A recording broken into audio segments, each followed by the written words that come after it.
Hello, everyone. Today, we're diving into an interesting topic: how religion and politics interact, and how people use religion to achieve political goals. Imagine you're playing a strategic game where your mission is to gain support and power. In this game, religion is one of the tools you can use to achieve your goals. Let's explore how this works in real life. Let's chat about a really interesting idea called rational choice theory. Imagine every day you make decisions like choosing what to wear based on the weather, or picking what to eat based on what you like and what's good for you. Rational choice theory is kind of like that, but for politics. It says that people in politics, like leaders and voters, make choices in the same way. They look at their options, think about what they want to achieve, and choose the option that gets them closest to their goal. For example, a leader might decide to talk about a popular issue because they think more people will support them. It's all about making smart choices to get the best result. In our story of politics and religion, this theory helps us understand why leaders might use religion in their strategy to win support. They're making a choice that they think will help them succeed. Just like when you choose the best route to get to school or work on time. Imagine you're playing a video game where you need to gather a group of friends to go on a big adventure. Now, think of religion as a special call that brings people together, just like when you invite your friends to play the game with you. In politics, leaders sometimes use this special call of religion to bring people together for their missions. They might talk about values and stories from religion that many people know and love, making these people feel connected and supported. It's like saying, "Hey, we're all part of the same team because we believe in the same things." This can make more people listen to them and follow their lead on the adventure of running a country or making new rules. But remember, just like in any game, it's important to know why someone is using the special call. Is it to really help the team or just to win the game for themselves? That's something to think about as we explore how religion and politics mix together. Let's dive a bit deeper into the idea of functionalism. Imagine you have a Swiss Army knife. It has many tools in one: a knife, a screwdriver, scissors, and more. Each tool has a different function, right? Now, think of religion like that Swiss Army knife in society. Functionalism says religion is like those tools, serving different purposes for different needs. Now, imagine a leader in our community. They notice that people really care about their traditions and beliefs, which are part of their religion. The leader thinks, if I can show that my goals are similar to what our traditions and beliefs say, more people might support me. So, the leader starts to use religious symbols in speeches, or supports laws that seem to protect these traditions. It's like using the right tool from the Swiss Army knife to fix something specific. But here's the catch: just because the leader is using religion as a tool, it doesn't mean religion is only a tool. It has its own big role in people's lives, like helping them decide what's right and wrong, bringing them together in tough times, and much more. Functionalism is just one way to understand how religion and society interact, especially in politics. It helps us see that religion can be more than just faith or worship. It can also be a way to achieve certain goals in society. Imagine your favorite hobby or something that brings your family together. For many people, that's what religion is like. It's not just a chess piece for leaders to move around the board of politics.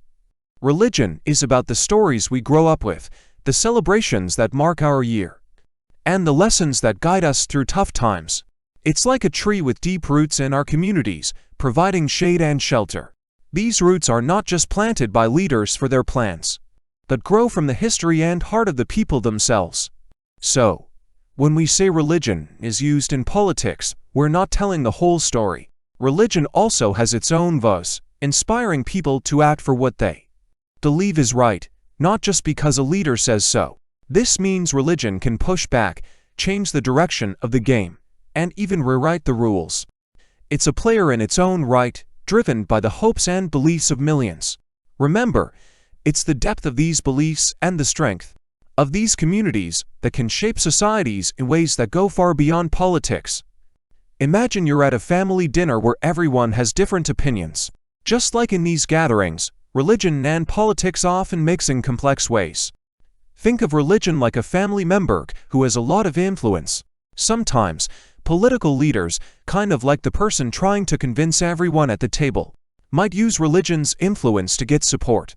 They might say things like, "Our religion teaches us to do this, so it's the right thing to do politically too."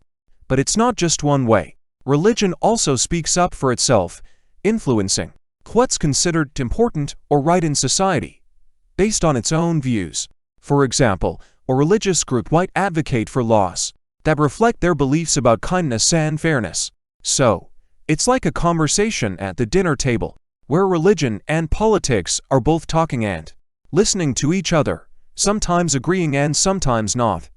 This makes their relationship really interesting, because it's not just about using each other for gain but also about shaping society's values and decisions together. Let's think about our favorite foods. Some of us might choose our meals because they're good for health, while others pick based on taste. Now, imagine religion and politics are like food choices. Just like we balance health and taste, we need to balance how we see religion's role in politics. Yes, leaders often use religion as a strategy, like picking a meal for health benefits. But religion also feeds the soul, like our favorite tasty dish. It guides people on right and wrong, brings communities together, and sometimes even starts movements for change. So, when we talk about religion and politics, let's remember it's not just a game of strategy. It's also about what people deeply believe and care about. This balanced view helps us understand the big picture, seeing religion as both a powerful tool and a source of deep personal meaning in the political world. Let's wrap this up with a big picture view. Imagine religion and politics as two powerful rivers flowing side by side. Sometimes they flow together smoothly, other times they crash into each other. Religion can guide people on what to believe about right and wrong, shaping how they vote or act in public. Politicians might use religious talk to get people on their side, like a captain steering a boat, trying to navigate these waters.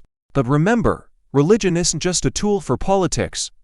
It's also about what people hold sacred, their traditions, and how they find meaning in life. So, when we look at religion and politics, we're seeing a dance of power, belief, and community. It's important to see both sides, the strategic moves and the genuine faith, to really understand how they shape the world we live in. Thanks for taking this journey with me to explore the intertwining paths of religion and politics. It's a complex but fascinating world, full of strategies, beliefs, and the power of community.